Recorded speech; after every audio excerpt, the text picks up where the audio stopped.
Eu quero hoje trazer uma mensagem de Mateus capítulo 10, analisar um pouco do que o Senhor Jesus Cristo ensinou e instruiu aos seus apóstolos quando Ele os enviou na sua missão, onde eles foram de 2 em 2, e isso aqui na verdade é registrado como informação importante para todos nós como cristãos, toda a igreja. Vamos ler então dos versos 16 a 39 em Mateus capítulo 10. Mateus 10, 16. Eis que eu vos envio como ovelhas para o meio de lobos. Sede, portanto, prudentes como as serpentes e simples como as pombas. E acautelai-vos dos homens, porque vos entregarão aos tribunais e vos açoitarão nas suas sinagogas.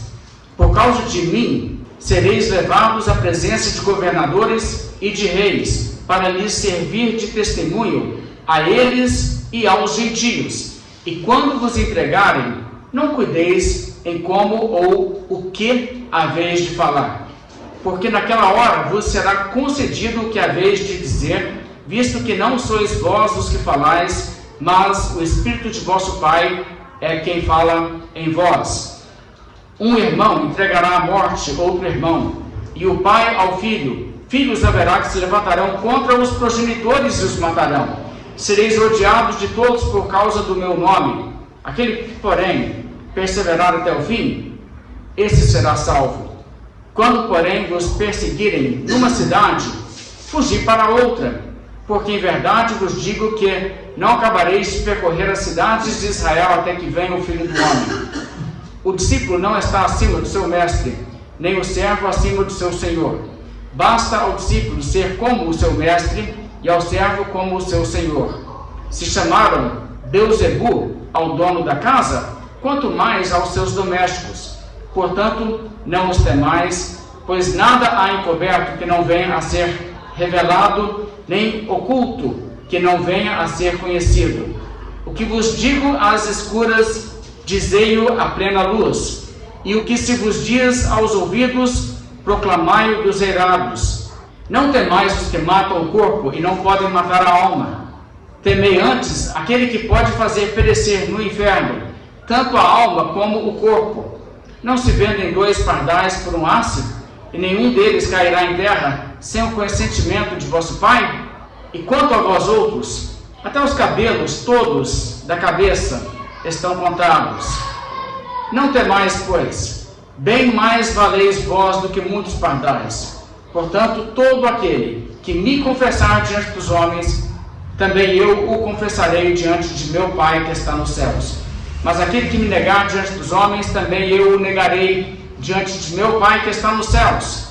Não penseis que vim trazer paz à terra.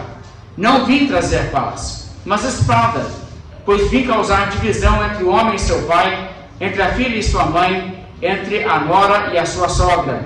Assim os inimigos do homem serão os da sua própria casa. Quem ama a seu pai ou sua mãe mais do que a mim, não é digno de mim. Quem ama seu filho ou sua filha mais do que a mim, não é digno de mim. E quem não toma a sua cruz e vem após mim, não é digno de mim. Quem acha a sua vida, perdê-la. Quem todavia perde a vida por minha causa, achá-la. Essa passagem das Escrituras é muito interessante por muitos aspectos e tem mais conteúdo aqui do que eu consigo realmente abordar hoje, mas eu quero analisar a essência do que está aqui, a mensagem principal. Jesus está aqui advertindo e avisando os seus discípulos de que esse mundo será hostil à mensagem de Cristo e que este mundo não receberá bem as pessoas que creem em Cristo. E isso é uma realidade que tem que ser comunicada. Jesus prepara o seu povo falando isso. Isso tem que ser entendido. Não podemos nos iludir de que será diferente. Em alguns momentos, pontualmente na história, pessoas viveram momentos em que realmente na sua localidade houve uma receptividade maior para a palavra de Deus. Houve isso realmente. Você encontra isso até no livro de Atos em algumas localidades. Mas o geral não é isso. E os lugares onde isso acontece, passa-se um tempo e já não é assim mais. Não é uma vitória permanente que continua sendo assim por todas as gerações dali para frente. A realidade é que este mundo odeia a luz. É aquilo que a Bíblia diz quando diz que a luz veio ao mundo, mas as pessoas amaram mais as trevas do que a luz, porque as suas obras são más. E isso é verdade geral. E é pela graça de Deus que pessoas são salvas, porque Deus toca em corações, abre o entendimento das pessoas e traz algumas pessoas, mas não são a maioria. Você pode observar, Jesus Cristo falou em termos de muitos são chamados e poucos escolhidos, não é isso? Porque o convite é dado a todos, mas os escolhidos são poucos. E Paulo, quando escreveu aos Coríntios, ele disse: gente, vocês podem perceber uma coisa, não são muitos de nobre nascimento, muitos poderosos e influentes nesse mundo que foram escolhidos. Não é dessa maneira, as coisas não funcionam assim. E não é nem esse o projeto de Deus para esse mundo. O projeto de Deus para esse mundo é ter aqui um povo resgatado deste mundo, um povo que corresponde à mensagem como foi pregada por Pedro: salvai-vos dessa geração perversa. Isso pode ser proclamado em qualquer geração e será assim até o fim do mundo.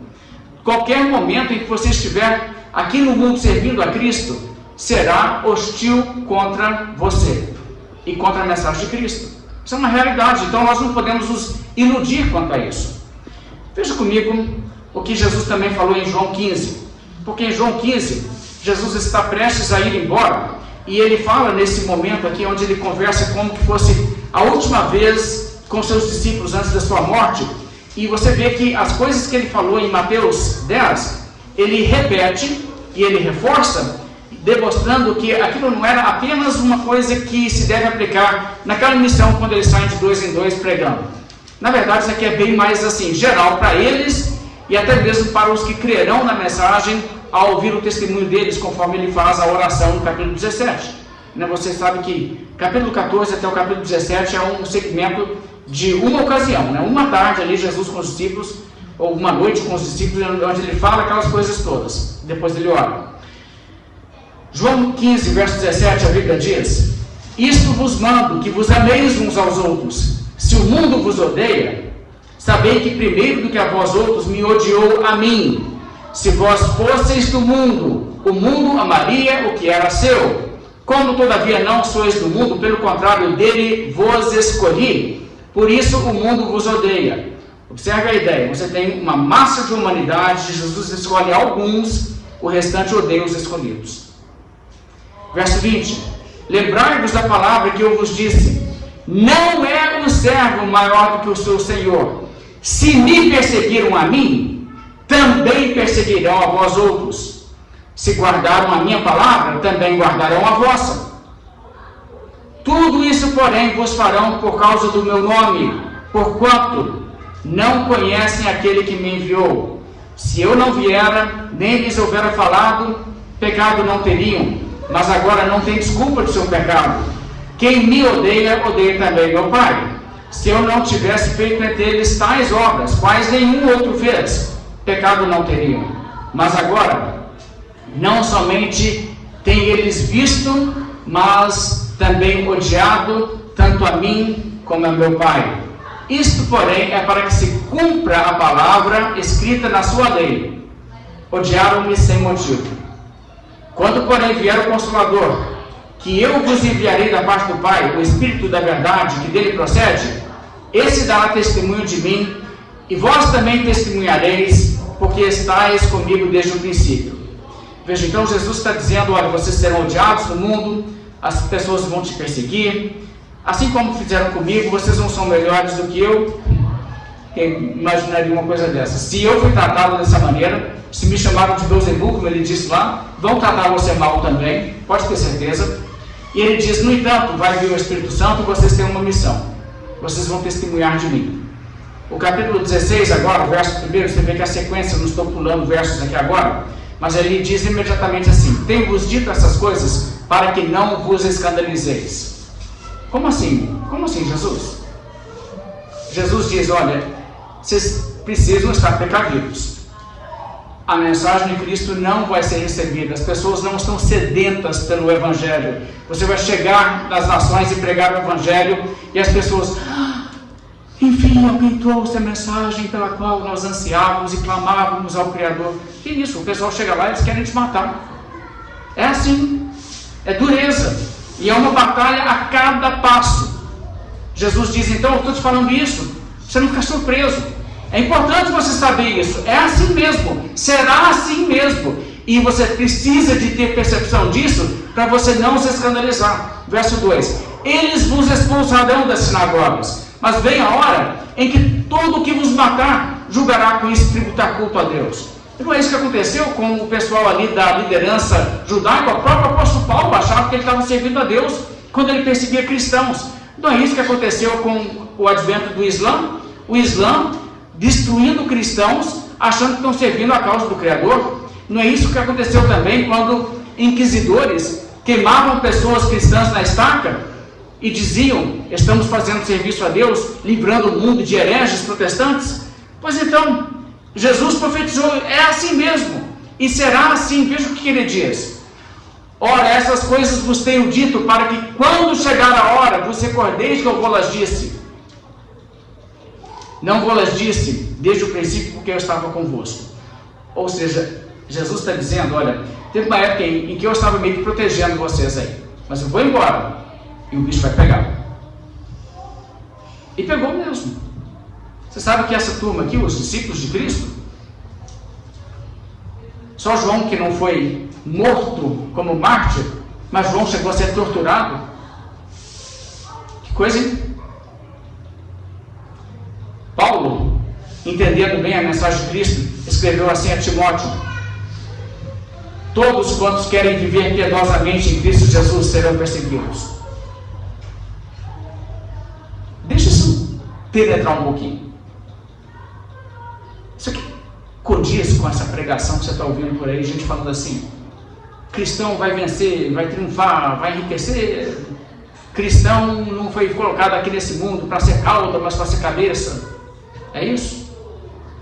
Irmãos, nós não vamos ser cauda, nós vamos ser cabeça na eternidade. Isso aí você pode crer. Mas nesse mundo nós vamos sofrer. Nós vamos sofrer. Faz parte. E é plano de Deus. Deus quer que seja assim. E Ele tem motivos para isso. Bem, eu quero mais uma vez ler esse verso: todos quantos querem viver piedosamente em Cristo Jesus serão perseguidos. Todos quantos. E veja que ele fala: serão perseguidos. É isso. É o resto da história da humanidade. Pode crer. Voltando então para Mateus 10, vamos analisar os versos que nós lemos inicialmente, onde Jesus fala sobre isso. A primeira coisa que Jesus diz verso 16: eis que eu vos envio como ovelhas para o meio de lobos, sede portanto prudentes como serpentes e simples como as pombas. Primeira coisa, Jesus diz: olha, o mundo é hostil, vocês com o cristianismo no seu coração, com a fé em Cristo, vocês não são pessoas perigosas. E no entanto, vocês mesmos sendo como ovelhas, eu estou mandando para vocês por meio dos lobos. Que pastor faria isso? Você conhece algum pastor que faz isso? Bem, Jesus faz. E ele diz, portanto, primeira coisa, seja prudente como as serpentes, e depois também, ao mesmo tempo, simples como as pombas. Essa questão das pombas, quer dizer, pomba não é um bicho assim que te ataca, né? Não vem e tipo assim, eu vou te bater com a asa até sair sangue. Não é desse tipo de animal, não. Eles não são ofensivos. E nós devemos ser assim. Mas ao mesmo tempo, nós devemos ser prudentes como as serpentes, ou seja, nós não devemos ser ingênuos. Nós devemos saber, existe uma certa hostilidade. Existem situações que nós vivemos onde nós temos que tomar cuidados e não nos expor. E não fazer aquelas coisas que desnecessariamente facilitam, porque perseguição é real. E isso que Jesus Cristo diz, que Ele nos envia como ovelhas para o meio de lobos, é uma característica do que a Bíblia chama de os últimos dias. Eu espero que vocês já tenham um entendimento sobre isso. Eu vou presumir um pouco aqui, que eu não vou dar muito detalhe sobre isso. Mas a Bíblia divide a história humana assim: antes de Cristo e depois de Cristo.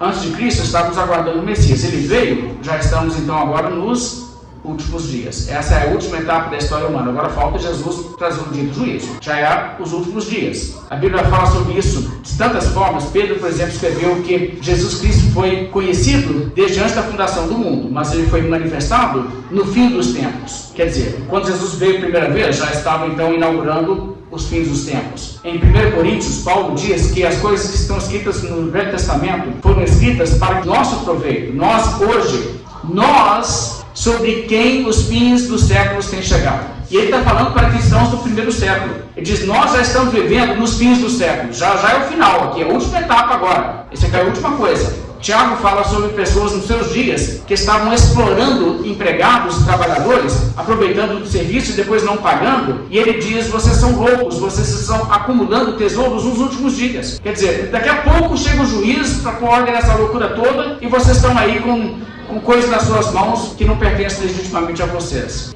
Que loucura! Como serão os últimos dias biblicamente? Bem, a Bíblia tem muitos lugares onde fala sobre isso. Ouça apenas. Pedro falou assim, tendo em conta, antes de tudo, que nos últimos dias virão escarnecedores com os seus escárnios, andando segundo as suas próprias paixões e dizendo, onde está a promessa da sua vinda? Porque desde que os pais dormiram, todas as coisas permanecem como desde o princípio da criação. Isso é 2 Pedro 3. Pedro disse, sabe o que vai ser? Os últimos dias vai ser uma época caracterizada por escarnecedores, com seus escárnios, que vão andar segundo as suas próprias paixões, tipo assim, quero seguir a moralidade da Bíblia, não, quero viver outra vida. Então, eu vou zombar e escarnecer disso aí, e eu já sei. Quanto mais tempo vai passando, as pessoas mais e mais vão dizer o quê? Cadê esse negócio de Jesus voltar? Já passou muito tempo, você não acha que os cristãos estavam enganados? Não. E vão fazer chacota disso. Você já viu gente fazendo isso? Aos montes. Eu já coloquei esse versículo aqui em umas 5 postagens de comediante falando de stand-up, onde eles fazem piada de crente acreditar que Jesus ainda vai voltar. E eles falam tipo assim, cara, já passou muito tempo, você ainda está acreditando? Eu coloco esse versículo lá, eu falei assim, valeu, cara. Mas é verdade. Não é exatamente o que a Bíblia prediz? Esse pessoal está cumprindo profecia e nem nota. 1 Timóteo, Paulo também falou assim, o Espírito afirma expressamente que nos últimos tempos alguns apostatarão da fé. Como é que vão ser os últimos dias? Os últimos tempos vai ter apostasia, pessoas vão obedecer espíritos enganadores, ensinos de demônios, vão andar na hipocrisia, falando mentira, com consciência cauterizada. Vão fazer coisas tipo proibir o casamento, que é legítimo, exigir abstinência de alimento, que é legítimo, coisas assim. E João ainda vai mais longe, porque em sua primeira epístola, João fala assim, filhinhos, já é a última hora. E você fala assim, ok, como é que você sabe que é a última hora? Ele diz, também agora muitos anticristos têm surgido, pelo que conhecemos que é a última hora. Você viu o que ele disse? Eu tenho certeza que nós estamos na última etapa da história do mundo, que a gente já está assim, perto do fim, sabe por quê? Olha a quantidade de anticristo, olha a quantidade de enganador, levando gente para o erro. Entendeu o que é os últimos dias? Paulo escreveu a Timóteo assim, sabe porém isso, nos últimos dias sobrevirão tempos difíceis, pois os homens serão egoístas, avarentos, jactanciosos, arrogantes, blasfemadores, desobedientes aos pais, ingratos, irreverentes, sem afeto natural, implacáveis, caluniadores, sem domínio de si, cruéis, inimigos do bem, traidores, atrevidos, enfatuados, mais amigos dos prazeres que amigos de Deus, tendo a forma de piedade, negando-lhe entretanto o poder. Foge também desses. Poxa, mas que lista, hein? E Paulo, quando começa a dar uma lista dos pecados das pessoas, ele assim, lembra de muita gente. É impressionante como que isso aqui é, e Paulo diz, olha, Timóteo, você precisa saber, meu amigo, nos últimos dias vai ser isso. Vai ser isso. Então, se nós estamos tentando pregar o Evangelho num contexto assim, em que situação Deus nos colocou nesse mundo como suas testemunhas? Sabe como? Como ovelhas no meio de lobos. Existe uma imagem das passagens simbólicas do Apocalipse, onde se retrata a igreja. A igreja, ali é retratada como 2 testemunhas. É a igreja de Cristo no mundo. E a Bíblia diz, darei as minhas testemunhas, que profetizem em pano de saco e cinza, durante o seu período. É isso que a igreja vai fazer. E por isso, Paulo diz para Timóteo, não seja ingênuo, esteja precavido, sabe que é assim mesmo. E toda hora Paulo chega para Timóteo e fala para ele o quê? Timóteo, seja corajoso, e não seja tímido, e não seja intimidado. Por que ele tem que fazer isso? Porque ele sabe, e Timóteo tem que saber, que vai ser assim mesmo. Então é tipo assim, já sabendo que você vai entrar numa situação assim, muito, muito hostil e difícil, então, respira fundo e vai. E é assim. E Paulo diz para Timóteo o quê? Prega a palavra, insiste, quer seja o que o povo quer ou não, mas você repreende, você exorta com toda a paciência, vai dando doutrina, porque vai chegar um tempo em que as pessoas não suportarão a sã doutrina. Pelo contrário, as pessoas vão querer se cercar de mestres que falam para eles segundo as suas próprias cobiças, e se recusarão a dar ouvidos à verdade, entregando-se às fábulas. E então ele diz, Timóteo, portanto, você seja sóbrio, suporta aflições, faz o trabalho de um evangelista e cumpre o ministério que Deus te deu. É isso que ele diz para Timóteo. Está vendo o quadro? Esse é o quadro, é isso que Timóteo tem que entender. Ok, minha missão é essa. A minha missão é de ser como uma ovelha no meio de lobos. Bora? É Jesus que pede. Por Jesus eu faço. Encaro qualquer situação difícil, qualquer oposição, qualquer desprezo do mundo, rejeição do mundo. No meio dessa loucura toda aí, embora sejam muitos chamados e poucos escolhidos, poucos que são, mas existem.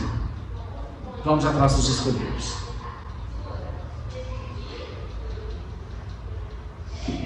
Em João 17, quando Jesus orou pelo seu povo, ele disse, não peço que os tires do mundo, e sim que os guardes do mal. E aí ele falou também, não rogo somente por esses, mas também por aqueles que vierem a crer por intermédio da sua palavra. Veja, que Jesus está dizendo, eles têm uma missão para fazer, e levar a palavra. A missão será dura, mas Jesus diz, eu não quero que você livre eles da dificuldade, nem da realidade do contexto totalmente antagônico. O que eu quero é que você os livre do mal. Se você quiser pensar dessa maneira, você pode perceber que existem muitos filmes, muitos livros, onde a trama é a de um grupo pequeno que está se opondo a um império do mal que tem o domínio quase que absoluto. E quase todo mundo está ali escravizado, mas eles conseguem ali fazer alguma oposição contra uma desproporção astronômica de vantagens do outro lado. E no meio daquela situação assim, aparentemente impossível, fazem coisas dignas de admiração. É isso que Deus colocou a igreja no mundo para fazer. Você precisa entender que isso aí, quando os inventores de ficção fazem esse tipo de narrativa, eles estão apenas refletindo uma realidade que realmente existe no mundo. Existe o império das trevas, e existe no meio disso aí gente resgatando almas, uma a uma, e tirando pessoas das garras do diabo. Uma coisa que pareceria para qualquer pessoa olhar e dizer assim, você não vai conseguir, você não vai conseguir tirar um. Olha o que você tem para enfrentar, olha o que você tem de recurso. Você não vai conseguir fazer diferença nenhuma não, cara. E aí de repente você vai olhando que sim, na aparente fraqueza da igreja, a igreja não consegue ser nem extinta, que o diabo não consegue extingui-la, e nem consegue impedi-la de cumprir sua missão, de modo que você vai ver, irmãos, o que Deus planejou que a igreja cumprisse, ela cumprirá, e ela levará a sua missão, e as almas serão salvas. É uma coisa extraordinária. E quando a gente chegar lá na eternidade, em retrospectiva, olhar para trás, a gente vai olhar e pensar assim, eu fiz parte disso aí, cara, eu nem acredito. Eu fiz parte da missão mais gloriosa de resgate que poderia existir. E Deus me usou para fazer uma diferença eterna. Puxa, que vida significativa Deus me deu. Que missão extraordinária. Que realização para levar para dentro de uma eternidade, uma coisa que nunca me poderá ser tirada. Eu fui luz nas trevas. E de alguma maneira Deus me usou. A Bíblia diz que Jesus Cristo se entregou pelos nossos pecados para nos desarraigar desse mundo perverso. O mundo está aí, né? Ao redor. O mundo tenebroso, como Paulo diz em Efésios. Veja o verso 17 aqui em Mateus 10.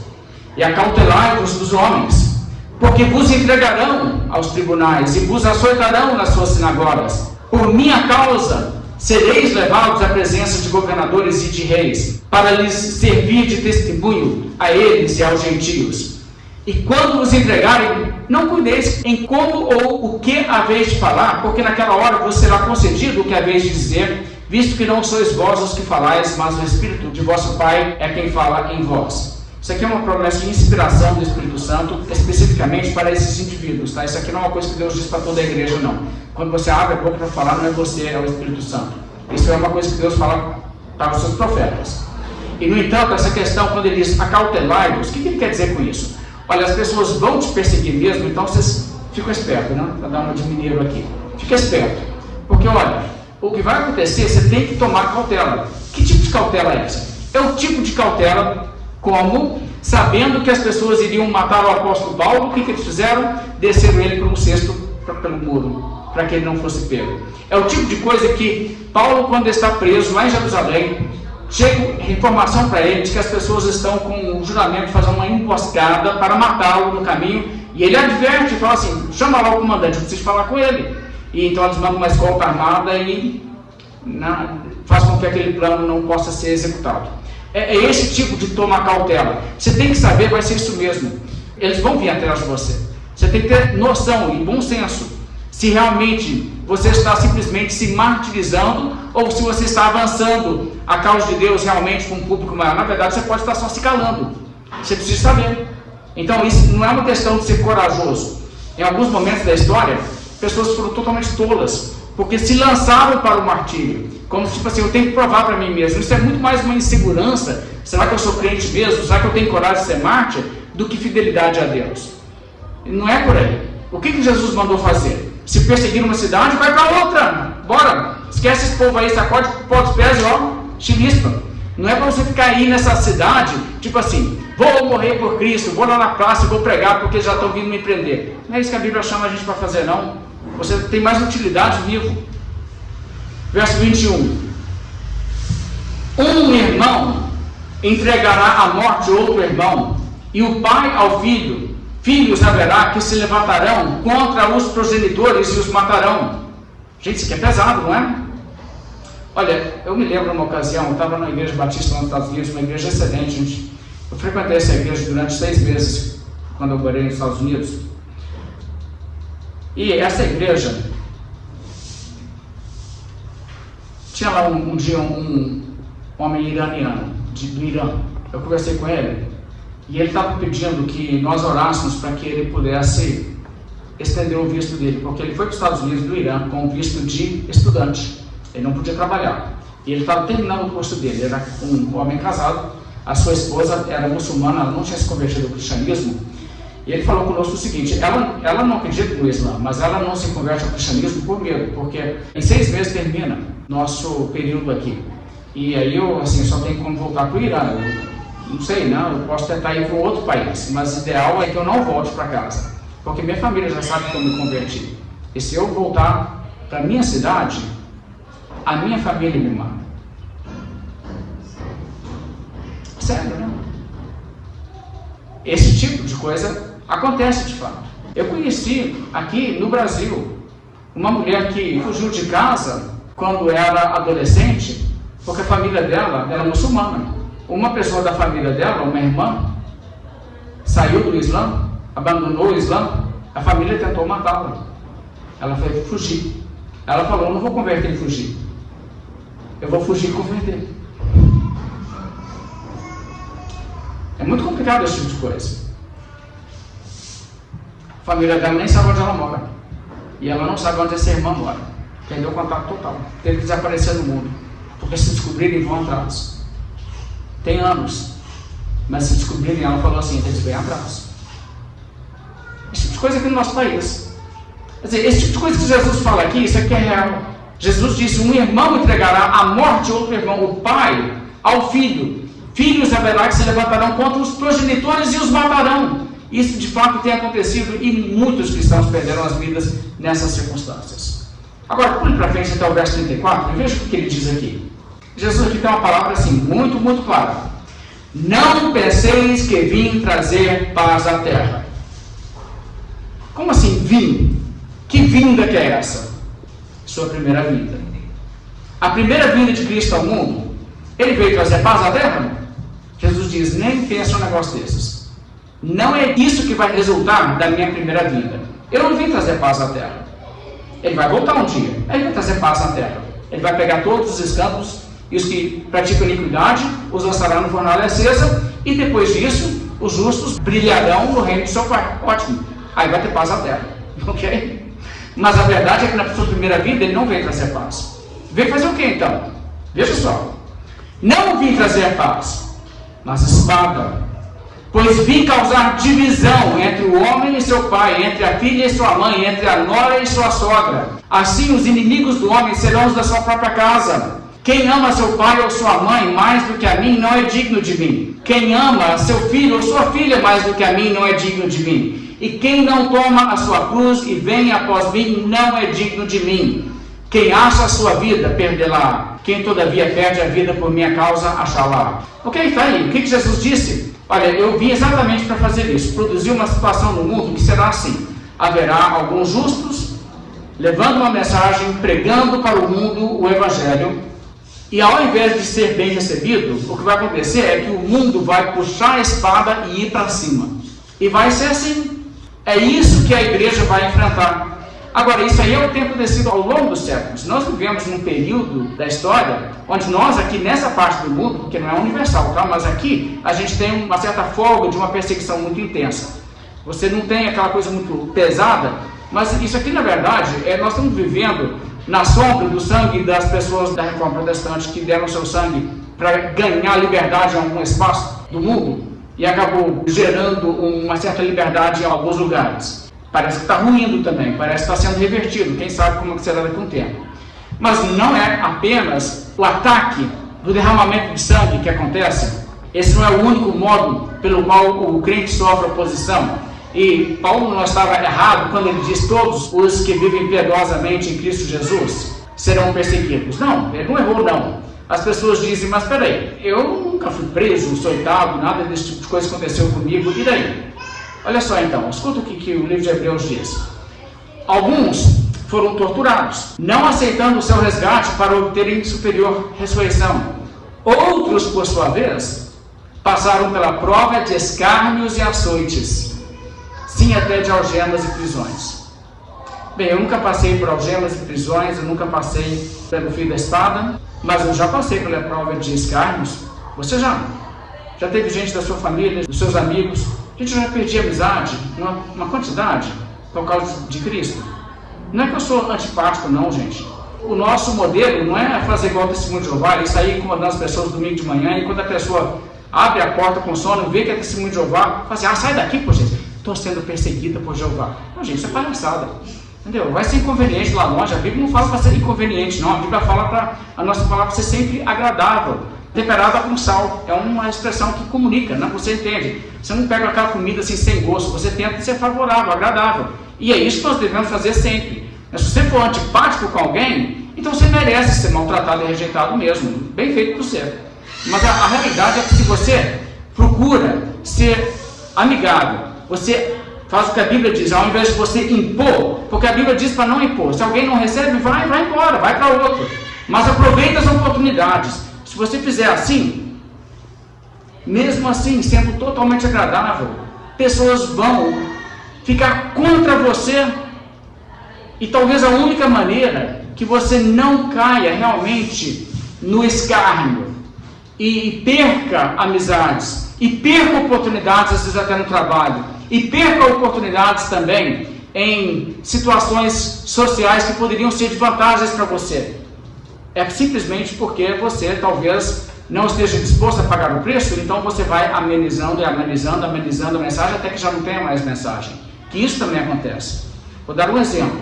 Um homem, talvez você saiba dessa questão, Alistair Begg, ele é um pastor batista, uma pessoa que tem muito conteúdo bom. Não estou dizendo que esse homem não presta não, mas recentemente foi confrontado com a pergunta: o que fazer numa situação assim? A mulher é vó de um homem que vai fazer um desses casamentos gay, vai casar com outro homem, eles falam que é casamento, né? E chamou ela para ir. O que deve fazer? Ele falou assim: pode ir e dar presente. É isso que a Bíblia fala? Irmãos, não é isso que a Bíblia fala, não é assim. A verdade é que o único modo correto de agir numa situação como essas é dizer assim: ô meu neto, é claro que eu não posso ir. Isso é uma coisa pecaminosa, isso não é casamento e é um estilo de vida que está te levando para o inferno. Como é que eu vou dar minha bênção? Tem bênção para isso ou não? Não existe bênção para isso. Não? Você sabe que o papo também não tem noção, não? O que acontece nessa altura é que quando você toma esse tipo de postura, pode até acontecer que pessoas tiram o foco de você e pensam assim: aquele ali não é aquele cristão tão radical. Aí eles vão olhar, mas tem aqueles lá, vão então cair em cima daqueles primeiro, depois a gente lida com isso. Então, você ganha um tempinho, né? E outros aí caem na mira. Mas isso não é a maneira correta de agir. Se você reprovar as obras infrutíferas das trevas, o mundo vai te odiar. Pode ter certeza. E como eu disse, não é sair sendo inconveniente, mas você tem que tomar uma postura firme e não colocar nunca a ilusão de que Deus pode aprovar uma coisa que Ele não aprova. Por isso, veja o verso 22, aqui em Mateus 10. Sereis odiados de todos por causa do meu nome. Aquele que, porém, perseverar até o fim, esse será salvo. O que é isso aqui? Isso aqui é, vocês vão ser odiados de todos durante a sua missão pregando aqui em Israel, nesses momentos, vocês estão indo de 2 em 2? Sim, mas não só isso. Depois que eles cumpriram essa missão, Jesus repetiu essas mesmas palavras em Mateus 24, você sabe disso. Jesus disse, isso é o que vem pela frente. Vocês serão odiados de todos por causa do meu nome. E por se multiplicar a iniquidade, se esfriará a fé de quase todos. Aquele que, porém, perseverar até o fim, esse será salvo. É isso. E isso é realmente o que a Bíblia aplica. Deixa eu te dar uns exemplos disso. Veja comigo essas passagens em 1 Pedro agora. Pedro fala aos cristãos de diversas localidades. Ele não escreve para uma igreja local, ele escreve assim, para cristãos pelo mundo. E ele, nesse momento, tem essa mesma coisa a dizer. 1 Pedro 2, verso 20. Olha o que Pedro disse. Pois que glória há se, pecando e sendo esbofeteados, por isso o suportais com paciência. Está vendo? Isso que eu acabei de falar. Se você é uma pessoa inconveniente, faz coisas que irritam os outros, depois o pessoal te bate, tem vantagem espiritual nenhuma. Eu estou sendo perseguido como cristão. Paciência. Ele fala assim, se, entretanto, quando praticais o bem, sois igualmente afligidos e o suportais com paciência, isso é grato a Deus. O que quer dizer essa frase? Grato a Deus. Quer dizer, isso é uma coisa que Deus vê com bons olhos e é uma coisa pela qual Deus está separando para você recompensa, para te dar lá na frente. Você sabe que Deus organiza esse tipo de coisa na sua vida? Não acontece só porque as pessoas são ruins. Acontece porque também é plano de Deus. Às vezes Deus quer que você passe por isso. Deixa eu te dar um exemplo. Lá em Apocalipse, os mártires que tinham morrido dando testemunho por Cristo, clamam e dizem, até quando, ó Deus, santo e verdadeiro, não julgas nem vingas o nosso sangue dos que habitam sobre a terra? A Bíblia diz que foi-lhes dado então vestiduras brancas e dito a eles que eles aguardassem ainda um tempo até que se completasse o número daqueles que deveriam ser mortos assim como eles. Você sabe que se uma pessoa vai ser mártir, Deus selecionou ela para isso, e Deus disse, eu vou fazer essa pessoa passar por isso. Sabe aquelas pessoas que foram queimadas na estaca, comidas pelos leões, pessoas que foram apedrejadas, decapitadas, pessoas que foram assassinadas brutalmente por muçulmanos, não sei lá onde? Deus separou essa pessoa e disse, eu quero que essa pessoa faça isso por mim, que ela morra por mim. Lembra quando Jesus falou com Pedro que ele ia ser crucificado? A Bíblia diz, isso disse Jesus em relação à forma pela qual Pedro iria glorificar a Deus. Às vezes o plano de Deus para a minha vida, para a sua vida, é que eu seja um mártir ou que você seja um mártir. E Deus planeja isso, e Ele coloca isso na sua vida. E o que vai acontecer, se for o caso, no momento, Ele vai te dar graça. E você vai suportar. E você vai brilhantemente testemunhar. E do outro lado, Deus vai te dar uma recompensa que vai valer muito mais do que tudo que foi tirado. E você vai dizer que honra foi ser selecionado para dessa forma glorificar o Deus que me salvou. Sabe, o mártir não perde por ser mártir, ele ganha. É impressionante como o diabo fala com toda a sua fúria, Eu vou fazer ele sofrer. E ele faz a glória dele aumentar. Agora, nossa breve e momentânea tribulação produz para nós eterno peso de glória acima de toda compreensão. Entendeu como que é o projeto de Deus?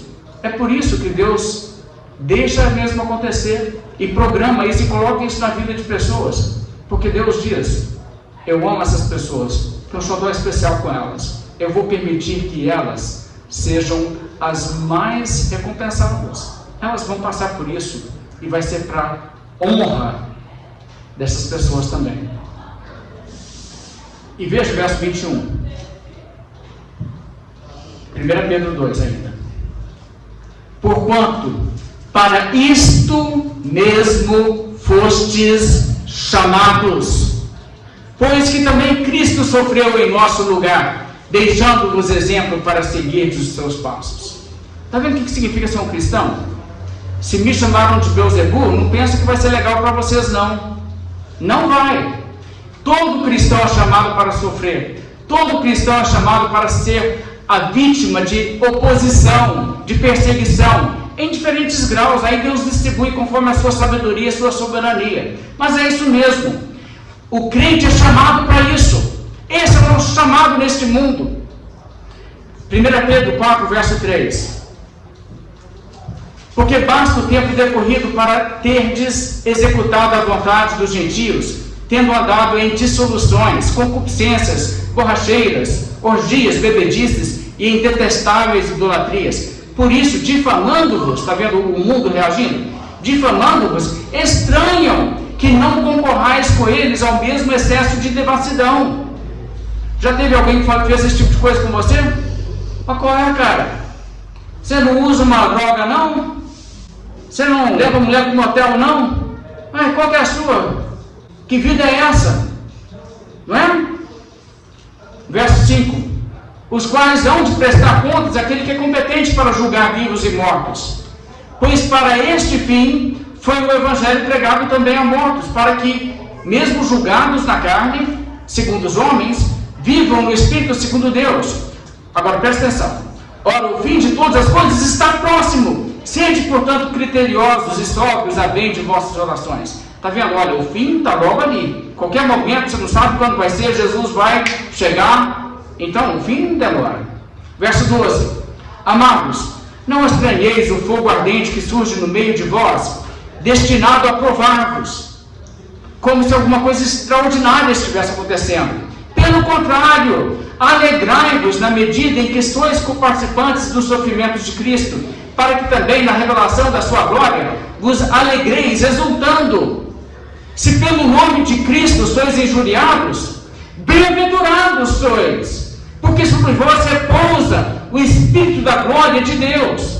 Não sofra, porém, nenhum de vós como assassino, ou ladrão, ou malfeitor, ou como quem se intromete em negócios de outrem.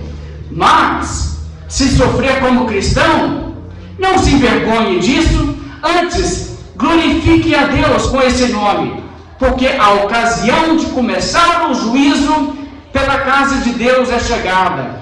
Ora, se primeiro vem por nós, qual será o fim daqueles que não obedecem ao Evangelho de Deus? E se é com dificuldade que o justo é salvo, onde vai comparecer o ímpio? Sim, o pecador. Agora, você viu como que Pedro leva a coisa? Ele diz: olha, o que nós estamos vendo, nós estamos nos últimos dias e já chegou a ocasião para começar o juízo de Deus. Você sabe como que o juízo de Deus começa? Primeiro, essa questão de Satanás está aí, ele sabe que pouco tempo lhe resta. Mas você sabe o que vem depois? O juiz chega. E aí como é que vai ficar essa turma toda que não tem fé no Evangelho? Entendeu? Então o juízo começa assim mesmo. É uma intensificação da hostilidade contra o povo de Deus no mundo, interrompida pela chegada de Jesus Cristo. Bem, deixa eu ir de volta para Mateus 10, eu vou pular agora ao verso 24. O discípulo não está acima do seu mestre, nem o servo acima do seu senhor. Basta ao discípulo ser como o seu mestre, e ao servo como o seu senhor. Se chamaram Beelzebul ao dono da casa, quanto mais aos seus domésticos. Entendeu? Quanto mais vocês. Portanto, não os temais. Pois nada é encoberto que não venha a ser revelado, nem oculto que não venha a ser conhecido. O que vos digo às escuras, dizei-o à plena luz. E o que se vos diz aos ouvidos, proclamai-vos eirados. Não temais os que matam o corpo e não podem matar a alma, temei antes aquele que pode fazer perecer no inferno, tanto a alma como o corpo. Não se vendem dois pardais por um asse, e nenhum deles cairá em guerra sem o consentimento do vosso Pai? E quanto a vós outros, até os cabelos da cabeça estão contados. Não temais, pois, bem mais valeis vós do que muitos pardais. O que Jesus disse? Bem, ele disse primeiramente, é isso mesmo, vocês vão ser perseguidos, não vai ser diferente. Eu fui tratado assim nesse mundo, você acha que você vai ter regalia? Não vai, não vai, você não é outra coisa, você é um cristão. Cristão vem de Cristo. Como Cristo foi tratado, você será tratado. É isso.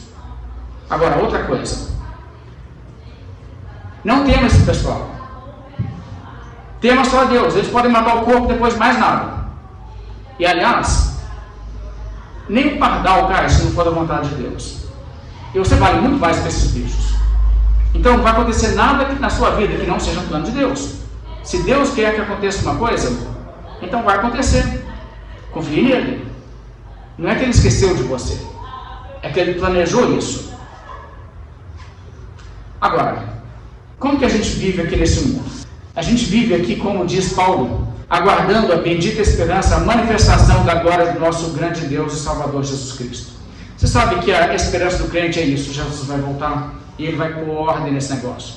A realidade, irmãos, é que vai um dia Jesus chegar no céu, e quando ele chegar, ele vai ser visto ao redor do globo. Jesus disse, fica achando que a volta de Jesus vai ser assim, Jesus já voltou, ele está lá em tal lugar, você quer ir lá ver? Não, esquece, porque a volta de Jesus vai ser assim, vai ser igual um relâmpago cruzando o céu, que é visto do ocidente até no oriente, não vai ter um olho no mundo que não vai ver. Então, esse dia em que Jesus Cristo aparecer no céu, vai ser um dia impressionante, porque não tenha dúvida, o dia que Jesus voltar, vai ter crente preso, mofando na cadeia, pensando, eu nunca vou sair daqui.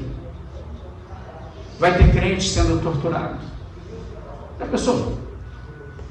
O inimigo do cristianismo, aplicando ali golpes, torturas, para infligir dor na pessoa.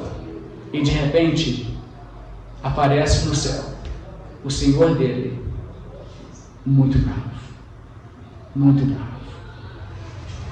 E aquela pessoa é arrebatada para encontrar com Jesus no céu, para tornar-se um dos juízes juntamente com Cristo para julgar o mundo.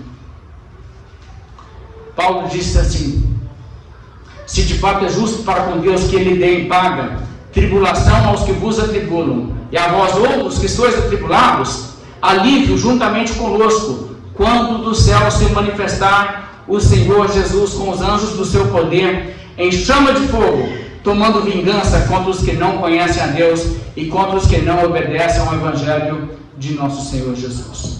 Gente, se Jesus Cristo voltar em nossos dias, eu não sei quando ele volta, né? Não tem nem como saber nem especular. Pode ser que o mundo dê muitas voltas e as situações mudem. Mas imagina os crentes na Coreia do Norte, o dia que Jesus voltar.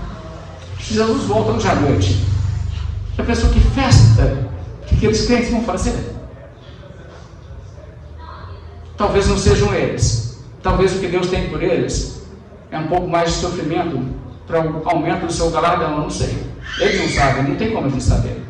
Mas eu sei que vai ter gente que vai ter essa maravilhosa surpresa de estar atribulado e Jesus chegando, virando a mesa e dando tribulação aos que atribulam o povo de Deus e dando alívio a eles, quando do céu se manifestar o Senhor Jesus com os anjos do seu poder, tomando vingança contra os que não conhecem a Deus. Gente, é isso que vai acontecer. O dono do mundo já veio, anunciou a palavra, e ele vai voltar, ele vai cobrar, e as pessoas que não deram bola estão enrascadas.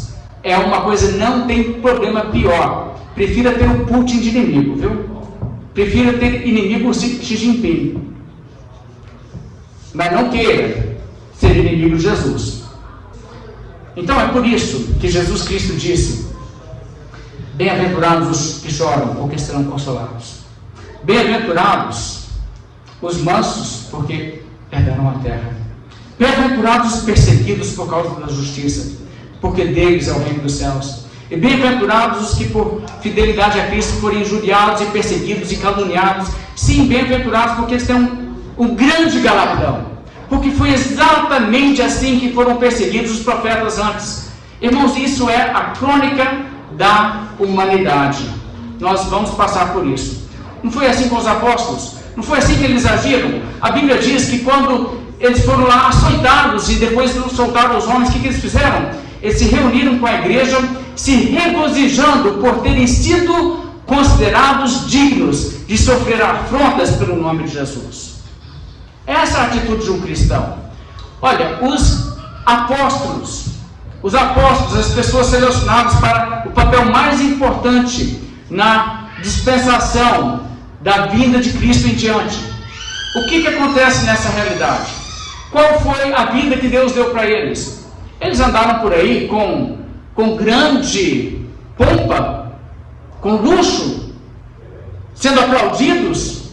Quando missionários como o apóstolo Paulo chegavam numa cidade, as pessoas colocavam sobre os ombros, entravam, ei! É assim? Nada disso. Nossa, aquele homem sofreu? Todos os apóstolos sofreram, e sofreram muito, e tiveram um tratamento de muita dureza. Mas eu te pergunto, existe glória maior para um ser humano do que essa? Existe? A honra que Deus deu aos apóstolos, o apóstolo Paulo escreveu para os coríntios, ele falou assim, gente, vocês não estão entendendo a coisa. Deixa eu te contar como que é a vida de um apóstolo, para você ter uma ideia. Eu sinto tipo assim, Deus colocou a gente em último lugar, como que condenados à morte. Nós somos como com um espetáculo ao mundo, tanto para homens como para anjos. Nós somos reputados, considerados loucos, fracos e desprezíveis por causa da nossa fidelidade a Cristo. A gente passa fome, sede, nudez, somos esbofeteados, não temos morada certa, nós temos que trabalhar com as próprias mãos para sustentar a gente mesmo, nós nos afadigamos em meio a grande oposição, nós somos injuriados, perseguidos, caluniados e somos considerados como lixo do mundo e escória de todos.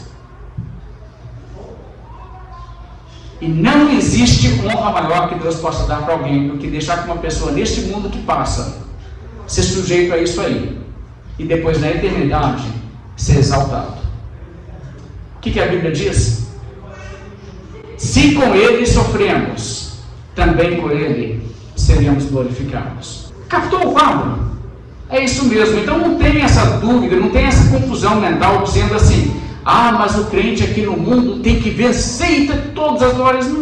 Gente, isso não é Bíblia, isso não é cristianismo, isso aí não sei, isso aí é marketing de alguma empresa para tentar atrair clientes, só pode. Isso não tem nada a ver com a fé cristã.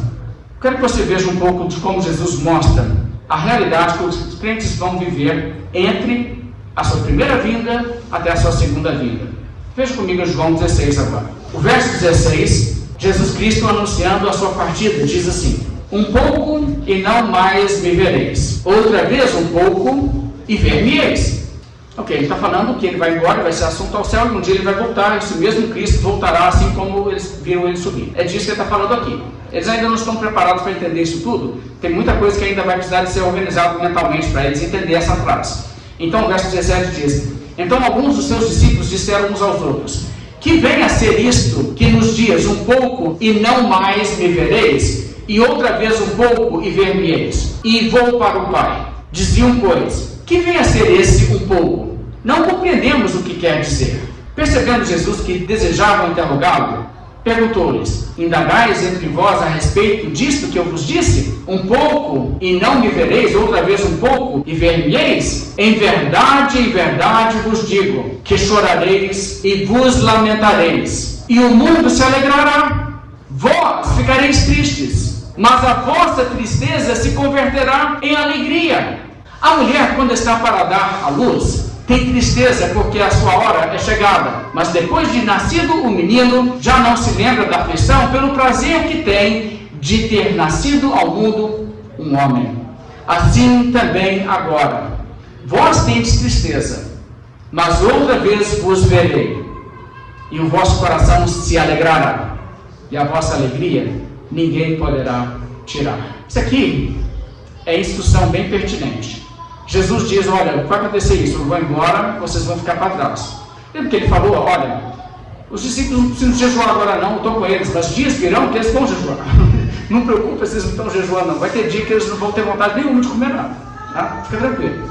Agora, ele também diz assim, eu vou embora e vai acontecer isso mesmo. O que vai acontecer, vocês cristãos? Em verdade, vos digo que chorareis e vos lamentareis, e o mundo se alegrará. Vós ficareis tristes, mas a vossa alegria se converterá em alegria. Como assim? Jesus diz, um dia eu vou voltar, outra vez vos verei, o vosso coração se encherá de alegria, e a vossa alegria ninguém poderá tirar. Está vendo? Até Jesus voltar, os cristãos desse mundo vão ter isso mesmo. Gente, a gente tem muita tristeza, irmão. A gente quer que o mundo vá bem, sanando os problemas aí da pobreza, da economia, do crime, tudo. E mais o quê? O pessoal só fazendo mazela e mais mazela e mais mazela, e a gente tendo desgosto vendo isso. A gente quer ver o evangelho avançando e a gente vê as pessoas queimando igrejas, matando crentes ao redor do mundo. Quer dizer, a gente vive nessa aflição. Fora que ainda vem gente atrás de nós, querendo nos fazer sofrer, só porque nós somos cristãos. É isso que a gente vive aqui. E Jesus diz, sim, vai ser isso mesmo. Mas eu vou voltar.